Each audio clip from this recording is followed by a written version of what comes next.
Tally ho there champs, and welcome to the show. Today I'm going to be showing you how to upgrade your SSD and RAM in the XPS 15 or 13. Remember, you cannot upgrade the RAM in the XPS 13, but replacing the SSD is the same as doing it in the XPS 15. I'll leave links in the description for the correct RAM and SSDs to get for this XPS 15. You want to make sure you get the correct RAM and SSD, and I've left my recommended SSDs. I'll leave a link in the description also to the tool you'll need. You'll need a T5 Torx screwdriver. You also need a Phillips screwdriver or a Star screwdriver. Pretty much you'll be able to find one of those, no problem. I also have like over 20 videos on the XPS 15, so check out my playlist, course in the description. And if you're replacing the SSD, you might as well look at my advanced setup, the advanced method of installing a fresh copy of Windows and tweaking a few things on the XPS 15. If you like these type of videos, give me a thumbs up, and why not subscribe? I've got lots more XPS 15 videos coming. And next, crack on and get into it. First of all, you do this at your own risk, of course. It's pretty simple. If you follow my steps, you should be right.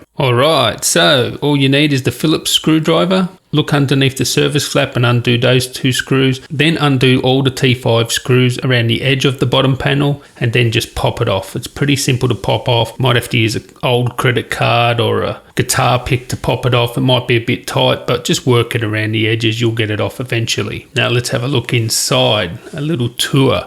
There's the battery. It may be different if you have the small battery or the hard drive there. That's the SSD. There's the two RAM slots, and there's the CPU and GPU there. Now, before you start working on the inside, you want to disconnect the battery. You'll be able to do that with your fingernail, or maybe just again use an old credit card or something like that. Just disconnect the battery power there, and make sure it's not plugged in, obviously, too. Best thing obviously is to shut down your computer before you do this. Now, once that's disconnected, to replace the SSD, it's so simple. It's one screw. Just undo that screw and slide out the SSD. You want to make sure you just remember where that notch is. Also, it may or may not have a thermal pad on it. If the thermal pad is not on the SSD, it'll actually be stuck to the bottom panel. You just got to make sure you put the new SSD in exactly the same way as the old one. So just look where that notch is, put it in.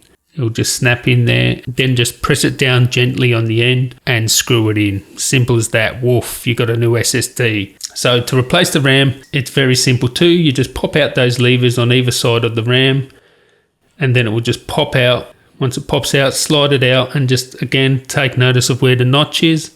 Then take out the RAM, put in the new RAM, push it in,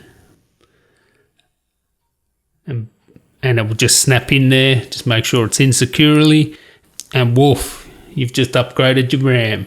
Again, you'll see there that my SSD rubber pad, thermal pad, is actually stuck to the bottom panel. I just leave it there because it's going to get stuck there again anyway. And make sure you attach the power before you put the bottom panel on. Put the bottom panel on, screw it up, and you're done. So I'd like to really thank you guys for watching. Give me a thumbs up if this video was helpful. If you're new around here, why not subscribe? I've got lots more tech content coming soon, especially XPS 15 content. And until next time, guys, tally ho.